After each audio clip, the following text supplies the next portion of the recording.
Okay, सो हम T distribution को देख रहे थे कि नॉर्मल डिस्ट्रीब्यूशन से हम टी डिस्ट्रीब्यूशन कैसे जनरेट कर सकते हैं कि अगर आपके पास z जो है वो स्टैंडर्ड नॉर्मल रैंडम वेरिएबल हो और u जो है वो काई-स्क्वायर डिस्ट्रीब्यूशन को फॉलो कर रहा हो, तो अगर हम ये वाला मैथमेटिकल ऑपरेशन करें तो आपके पास जो रिजल्टिंग डिस्ट्रीब्यूशन बनेगी वो टी डिस्ट्रीब्यूशन बनेगी। ठीक है जी। ओके, सो टी डिस्ट्रीब्यूशन और नॉर्मल डेंसिटी फंक्शन जो शक्ल होती है वो सेम होती है। ठीक है, लेकिन सिर्फ और सिर्फ डिफरेंस क्या होता है कि जो नॉर्मल डेंसिटी फंक्शन होती है उसकी जो टेल होती है वो ज़्यादा थिकर होती है, सॉरी थिनर होती है। ठीक है, जबकि टी की जो डिस्ट्रीब्यूशन की टेल होती है वो ज़्यादा थिकर होती है। क्लियर? ठीक है। Okay, so normally T distribution को हम कब यूज़ कर रहे हैं? अगर आपके पास स्मॉल सैम्पल साइज हो और आपने मीन वैल्यू को टेस्ट करना हो तो तब हम टी डिस्ट्रीब्यूशन को यूज़ कर रहे होते हैं। काई-स्क्वायर डिस्ट्रीब्यूशन का थोड़ा सा कॉन्सेप्ट समझा दें। काई-स्क्वायर का हमने कहा कि अगर आपके पास के इंडिपेंडेंट जो है वो स्टैंडर्ड नॉर्मल रैंडम वेरिएबल्स हैं, standard normal random variables, right? अगर आप उन के independent standard normal random variable का स्क्वायर लें, मीन हम मैथमेटिकल ऑपरेशन कर रहे हैं, उनका स्क्वायर करके उनको जमा करें, ठीक है, और अगर फिर हम उसका ग्राफ बनाएं तो वो जो रिजल्टिंग डिस्ट्रीब्यूशन बन रही होगी that is called as a chi square distribution. ठीक है, तो मतलब उसकी इंटरप्रिटेशन क्या होती है कि वो किस तरह के ऑपरेशंस पे इंप्लीमेंट हो सकती है, क्या डिस्ट्रीब्यूशन? एक चीज बच्चे याद रखिएगा, जनरली ये जो काई-स्क्वायर डिस्ट्रीब्यूशन है ये आपके कोई प्रॉपर मतलब कोई फंक्शन को या कोई वेरिएबल को डायरेक्टली रिप्रेजेंट नहीं कर रही होती। ठीक है ना?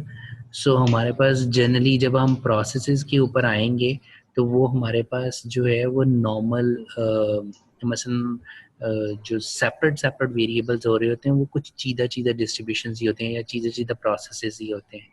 जो आगे डिस्ट्रीब्यूशन है ये जस्ट इनका आपस में रिलेशनशिप होता है कि मसलन आपके पास अगर कोई ऐसा आपने कोई काम किया है जिसके अंदर आपके पास के इंडिपेंडेंट रैंडम वेरिएबल्स थे, लेकिन आपने उनको कोई मैथमेटिकली अब आप उनको टेस्ट करना चाह रहे हो उनकी वेरिएंस के पर्सपेक्टिव से। ठीक है ना, कि क्या इन तमाम के अंदर जो वेरिएंस है वो इस पर्टिकुलर वैल्यू से ग्रेटर है या कम है। ठीक है, मीन अगर के नॉर्मल रैंडम वेरिएबल्स हैं और उन के नॉर्मल रैंडम वेरिएबल्स के तमाम के अंदर जो वेरिएंस है वो इतना ये इससे ज़्यादा है या इससे कम है, तो फिर हम क्या करते हैं, हम उसको कन्वर्ट कर लेते हैं काई-स्क्वायर से और काई-स्क्वायर के ज़रिए फिर हम उसको टेस्ट कर लेते हैं। ठीक है, तो ये जस्ट बेसिकली नॉर्मल डिस्ट्रीब्यूशन का उसके साथ लिंक है। ठीक है, ये किसी प्रोसेस उसको नहीं कर रहा, राइट? ओके, सो ये अब हमारे पास ये प्रॉपर्टीज हैं टी डिस्ट्रीब्यूशन की, ये हम डिस्कस कर चुके हैं कि टी डिस्ट्रीब्यूशन नॉर्मल डिस्ट्रीब्यूशन की ही शक्ल की होती है, बट सिर्फ और सिर्फ जो टेल्स हैं, ठीक है, वो ज़्यादा थिकर होते हैं as compare to normal distribution in t distribution, right? So t distribution किस पर्पस के लिए यूज़ की जाती है? टी डिस्ट्रीब्यूशन यूज़ किया जाता है टू टेस्ट एवरेज वैल्यू। ठीक है ना? सो उनको टेस्ट करने के लिए हम टी डिस्ट्रीब्यूशन का यूज़ करते हैं। काई-स्क्वायर डिस्ट्रीब्यूशन कब यूज़ की जाती है? To test the variances. ठीक है, ठीक है, और लेकिन काई-स्क्वायर और एज वेल एज जो टी डिस्ट्रीब्यूशन है ये अप्लाई कब किए जाते थे? जब डाटा नॉर्मल डिस्ट्रीब्यूशन को फॉलो कर रहा हो। सो इसी वजह से कहा जाता है कि वो नॉर्मल डिस्ट्रीब्यूशन को फॉलो कर रहा हो, क्योंकि वो ये ड्राइव वहां से की गई है। ठीक है जी, ओके, सो हमारे पास ये समरी दी है जो अभी तक हमने डिस्कस की है कि नॉर्मल डिस्ट्रीब्यूशन से हम स्टैंडर्ड नॉर्मल में कैसे कन्वर्ट कर सकते हैं, देन स्टैंडर्ड नॉर्मल को यूज़ करते हुए काई-स्क्वायर कैसे बनता है, देन काई-स्क्वायर और स्टैंडर्ड नॉर्मल रैंडम वेरिएबल मिलके टी डिस्ट्रीब्यूशन कैसे बना रहे होते हैं। ठीक है जी, is it clear about this कि जी नॉर्मल डिस्ट्रीब्यूशन का स्क्वायर और टी डिस्ट्रीब्यूशन आपस में इनके दरमियान रिलेशनशिप क्या है? ओके मैं क्विकली जो है वो रिव्यू कर रहा हूँ रिगार्डिंग कॉन्फिडेंस इंटरवल और टेस्टिंग। जब हम मॉन्टी कार्लो सिमुलेशन कर रहे थे उस वक्त हमने कॉन्फिडेंस इंटरवल भी निकाला था और हमने हाइपोथेसिस टेस्ट भी किया था। ठीक है, सो मैं क्विकली उसको कर रहा हूँ और उसको बता रहा हूँ कि उसकी इंटरप्रिटेशन क्या होती है। इन शॉर्ट, जो कॉन्फिडेंस इंटरवल होता है ये बेसिकली आप एस्टिमेशन पर्पस के लिए यूज करते हो। एस्टिमेशन किसको किया जाता है? आपके अपने पॉपुलेशन पैरामीटर को। लाइक जैसे नॉर्मल डिस्ट्रीब्यूशन का वन ऑफ द पैरामीटर क्या है? म्यू। ठीक है, अब मुझे ये कैलकुलेट करना है कि म्यू की वैल्यू, अब मेरे पास पूरे का पूरा पॉपुलेशन डाटा तो नहीं है, मैं एक सैंपल की बेस के ऊपर उस पॉपुलेशन मीन को एस्टिमेट करूंगा, राइट? अब इसके दो तरीके हैं, या तो मैं क्या करूं, एग्जैक्टली एक वैल्यू दूं जो मेरे उस पॉपुलेशन मीन को बताए कि यही पॉपुलेशन मीन की वैल्यू होगी, जैसे एक्स बार है। ठीक है, दूसरा तरीकेकार जो है जिसको हम, ये जो एक्स बार है इसको हम कहते हैं पॉइंट एस्टिमेट, कि एक सिंगल वैल्यू उस पॉपुलेशन पैरामीटर को रिप्रेजेंट कर रही हो। जबकि दूसरा तरीकेकार क्या है कि हम इंटरवल के दरमियान उसको एस्टिमेट करें, बजाय इसके कि हम एग्जैक्ट एक वैल्यू बताएं, हम ये कहें कि जी ये अब जो पॉपुलेशन मीन की वैल्यू है ये लाई करेगी बिटवीन 80 से 90 के दरमियान या 90 से 100 के दरमियान। सो बेसिकली इंटरवल की फॉर्म के अंदर अगर हम उसको एस्टिमेट करें। सो बेसिकली कॉन्फिडेंस इंटरवल क्या है कि ये इंटरवल के दरमियान एस्टिमेट करता है, यानी कि एक आपको रेंज देगा और ये कहेगा कि जो आपका पॉपुलेशन पैरामीटर है वो इस रेंज के अंदर लाई कर रहा होगा। सो उस पर्पज के लिए हम कॉन्फिडेंस इंटरवल को यूज कर रहे होते हैं। ठीक है जी। सो फिलहाल यहाँ पे जो मैं आपको एग्जांपल दे रहा हूँ कॉन्फिडेंस इंटरवल की, वो विद रिस्पेक्ट टू म्यू के लिहाज से है, टी डिस्ट्रीब्यूशन के पॉइंट ऑफ व्यू से हम बात कर रहे हैं। ठीक है, राइट। सो कॉन्फिडेंस इंटरवल में जो इम्पोर्टेंट एलिमेंट होता है that is confidence level, okay, जिसको हम 1 - अल्फा से रिप्रेजेंट करते हैं। सो कॉन्फिडेंस लेवल क्या हो सकता है? 95 हो सकता है, 99 हो सकता है, 98 हो सकता है, व्हाटएवर। अगर मैं कहता हूँ मैं 95% कॉन्फिडेंट हूँ, इसका क्या मतलब है कि मेरे डिसीजन के अंदर 5% तक एरर मौजूद है। ठीक है, अगर मैं 99% कॉन्फिडेंट हूँ इट मीन 1% तक मैं उसमें कॉन्फिडेंट नहीं हूँ। ठीक है, so basically confidence level that is the range between this, इस एरिया की हम बात कर रहे हैं। ठीक है, ओके। सो अब हम ये बेसिकली उसकी कल उसको उसके विद रिस्पेक्ट टू म्यू उसको कैलकुलेट किया हुआ है। ये हमने रेंज निकाली हुई है, एक्स बार माइनस दिस कर लो तो लोअर लिमिट आ जाएगी, और एक्स बार प्लस कर लो तो अपर लिमिट आ जाएगी, किसकी? म्यू की। सो ये बेसिकली म्यू को एस्टिमेट करने का कॉन्फिडेंस इंटरवल फार्मूला है, राइट? तेज तो नहीं हो गया?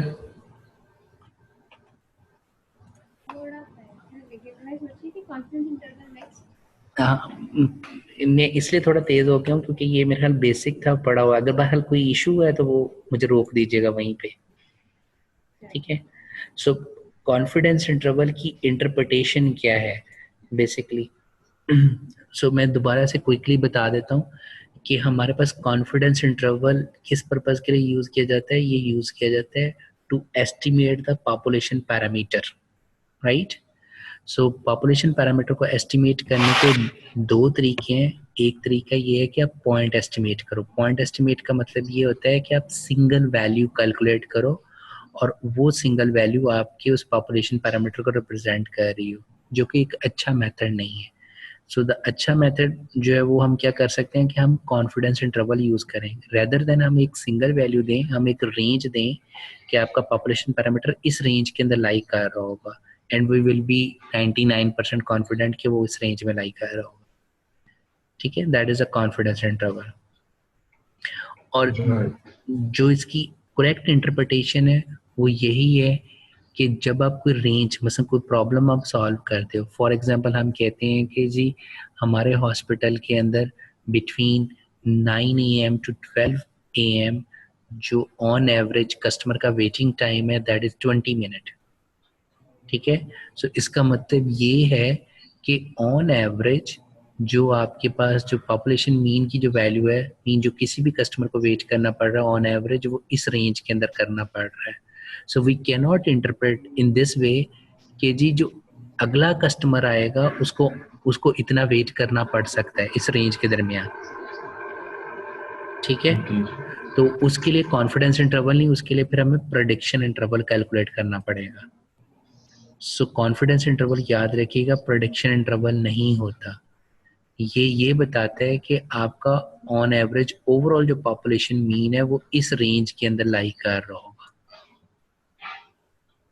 Right right. Okay, so confidence interval के ऑपोजिट क्या यूज किया जाता है? Hypothesis test. ठीक है, कि हमने जी ये टेस्ट करना है कि वेदर आपकी जो पॉपुलेशन मीन को हमने एस्टिमेट किया है कि मीन की वैल्यू ये होगी, क्या वो वाकई वो है या नहीं है।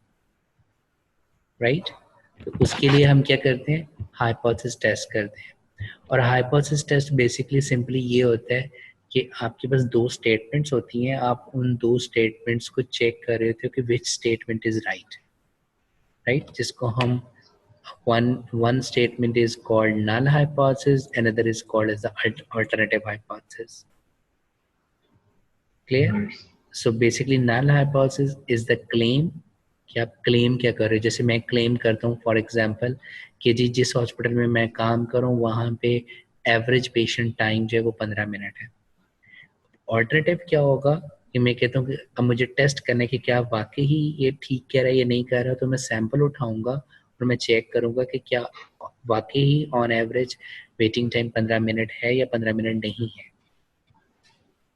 ठीक है, but to test this we have to consider one which is known as the level of significance, कि मैं एक अल्फा की वैल्यू आइडेंटिफाई कर लूंगा विच इज 1% हो सकती है, 5% हो सकती है। ठीक है, कि मैं वो क्या रखूं जिसकी बेसिस के ऊपर मैं डिसीजन करूंगा। कि अगर मैं अल्फा 5% रखता हूँ तो इसका मतलब है कि जो मैं डिसीजन मेकिंग कर रहा हूँ मेरे उस डिसीजन के अंदर 5% एरर है। या इसको मैं ये भी कह सकता हूँ कि मैं 95% कॉन्फिडेंट हूँ कि मेरा ये रिजल्ट ठीक है। ठीक है,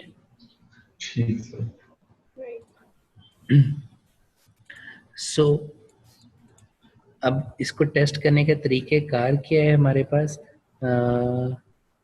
this one, like starting is, हम स्टार्ट कहाँ से करते हैं? We will start with our null and alternative hypothesis. ठीक है जी, अगर एक सेकंड ज़रा ठहरिएगा, मैं आपके साथ शेयर वो करता हूँ।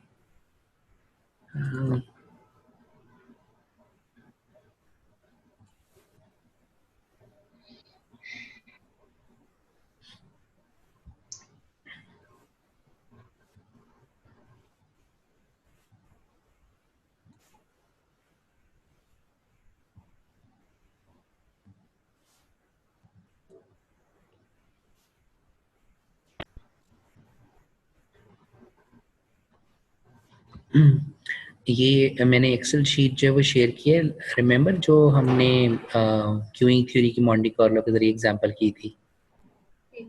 ठीक है, ये हम उसका स्टैटिस्टिकल एनालिसिस कर रहे थे। हमने क्या किया, हमने 10 टाइम एक्सपेरिमेंट को रिपीट किया।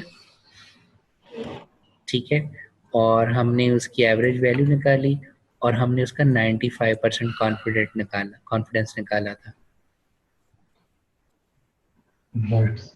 राइट, सो इसको हमने कैसे इंटरप्रेट किया था कि बेसिकली हमने ये कहा था कि ऑन एवरेज हमारा जो कस्टमर को जो सिस्टम के अंदर ऑन एवरेज वो स्टे करेगा वो बिटवीन दिस टाइम स्टे करेगा। ठीक है, राइट, और जो हमारा सैंपल एवरेज आया था दैट इज 20.53। सपोज अब अगर मैं इसी प्रॉब्लम को लूँ और मैं ये कहूँ कि ये जो हॉस्पिटल है ये क्लेम कर रहा है कि इनका जो म्यू है वो बेसिकली 22 मिनट है। मीन वो ये कहता है कि हमारा ऑन एवरेज एक पेशेंट 22 मिनट तक इस सिस्टम के अंदर स्टे कर रहा है। ठीक है, इससे ज़्यादा स्टे नहीं कर रहा या इससे कम स्टे नहीं कर रहा, ठीक है। तो हम फिर क्या करेंगे, अब यहाँ पे इस सिचुएशन के अंदर हमने टेस्ट करना है, राइट। कॉन्फिडेंस लेवल तो हमें ये बता रहा है कि वो सही कह रहे हैं, क्यों, क्योंकि जो पॉपुलेशन मीन है वो इस रेंज के अंदर लाई कर रहा है, ठीक है। तो इसका मतलब ये है कि ऑन एवरेज वो सही कह रहे हैं कि उनका जो पेशेंट है वो सिस्टम के अंदर अप्रॉक्सीमेटली 22 मिनट इसके अंदर रहेगा, ठीक है।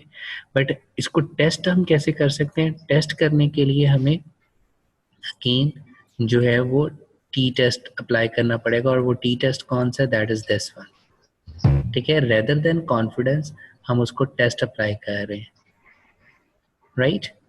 सो एच नॉट म्यू, और म्यू नॉट यहाँ पे फिर क्या हो जाएगा 22, और ऑल्टरनेटिव क्या हो जाएगा, नॉट इक्वल टू 22, ठीक है जी। ओके, और alpha, alpha is that is basically कि आपका लेवल ऑफ सिग्निफिकेंस क्या है, ठीक है।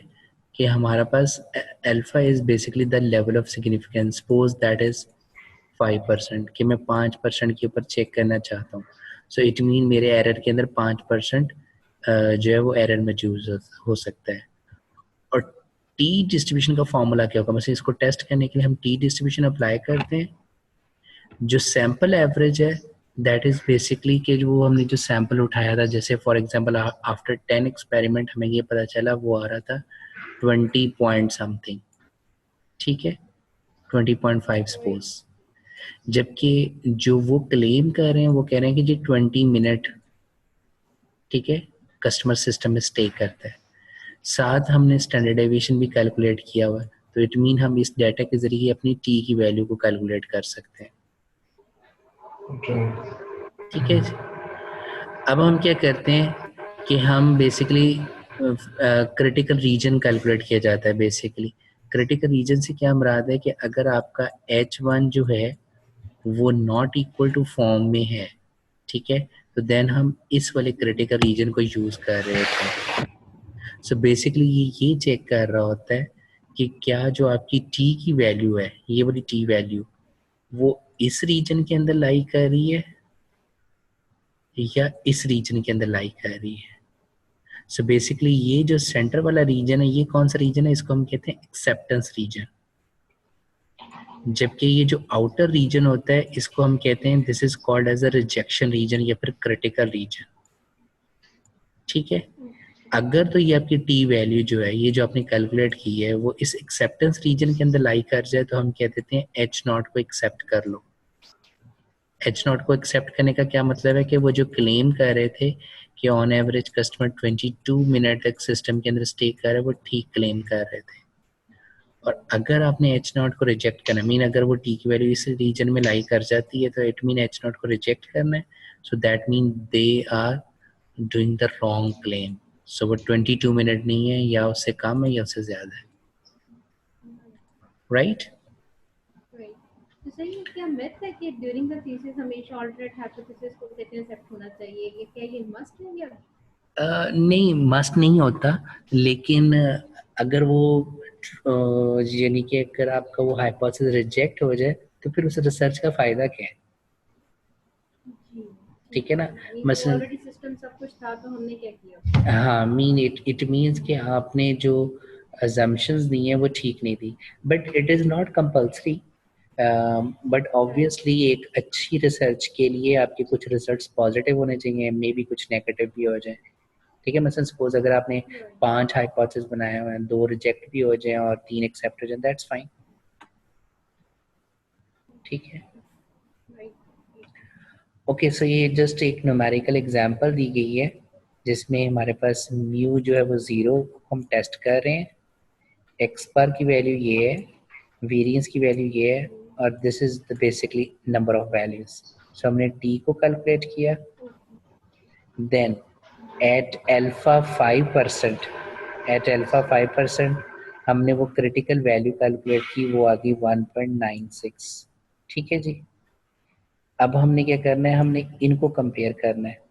सो ये वाली टी कौन सा है, ये वाली वैल्यू है, जबकि ये वाली वैल्यू जो है, जो कि हमने टेबल से कैलकुलेट किया, वो ये वाली वैल्यू आ रही है, ठीक है, अब ये वाली टी वैल्यू यहाँ पे आ जाएगी और ये वाली वैल्यू यहाँ पे आ जाएगी.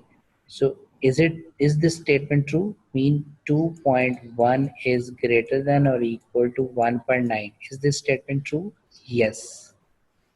If this statement is true, reject h naught हम कर देंगे. और अगर ये statement false हो जाए तो we will accept h naught. Right? We will accept H naught. Right? Okay.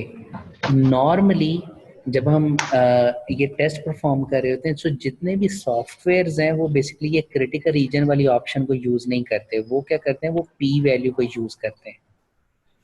ठीक है ना, हम पी वैल्यू की हेल्प से ये डिसीजन करते हैं कि whether we should accept h naught या रिजेक्ट एच नॉट. अब ये पी वैल्यू क्या है? पी वैल्यू बेसिकली आपकी एक्सट्रीम प्रोबेबिलिटीज होती हैं. ठीक है, एक्सट्रीम प्रोबेबिलिटीज. एक्सट्रीम प्रोबेबिलिटी का क्या मतलब है कि वो जो टी की वैल्यू आपने कैलकुलेट की है using this formula, right, using this formula s over n. ठीक है, हम क्या करते हैं, इस टी की वैल्यू की हमने आउटर प्रोबेबिलिटीज कैलकुलेट कर लेनी होती है. ठीक है, वो जो आउटर प्रोबेबिलिटी है उसको हम कहते हैं that is called as a p value. ठीक है, अब उस p वैल्यू को बेसिकली हम कंपेयर करते हैं अल्फा से. अल्फा क्या है? 5%. सपोज वो 1% भी हो सकता है. अब अल्फा भी बेसिकली इसी आउटर प्रोबेबिलिटी को ही कहते हैं.